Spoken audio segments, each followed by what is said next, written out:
Plungės jaunimo organizacija Krantas po ilgų bemiegių naktų pagaliau iškepė pirmąjį blyną – žurnalą be kampų.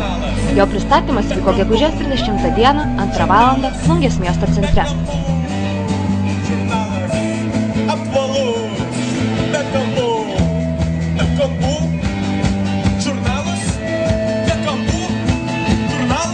Taigi, Dominikai, pasakyk, kas yra be kampų?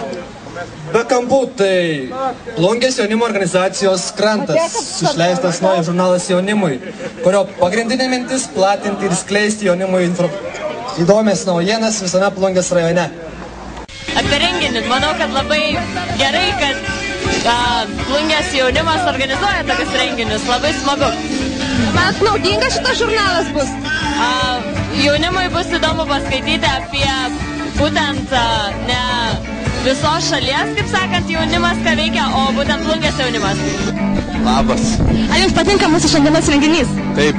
O kaip mūsų leidinys? Puikus. Galvoju, kad čia labai linksma ir labai džiaugiuosi, kad jis įvyko ir kad pakvietė. Čia ateiti. Labai fainas žurnalas. Gali pasimti ir skaityti visur, nes jis neužima daug vietos, yra toks mažiukas, simpatiškai atrodo. Man patiko. Kiekvienas straipsnis labai įdomus. O šitą grupę, ką galėtumėte apie ją pasakyti? Savotiškai. Skaitėte žurnalą jau? Ir kaip jis jums? Geras. Yra ko skaityti? Apie mus, apie kitus.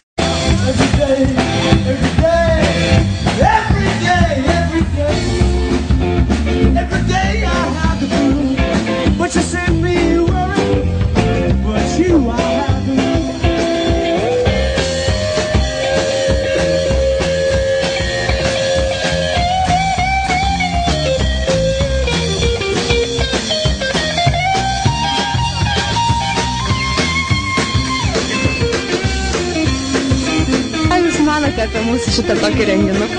Geras renginys, labai geras. Daugiau jaunimo turėtų tokiais dalykais užsiiminėti, būtent menu.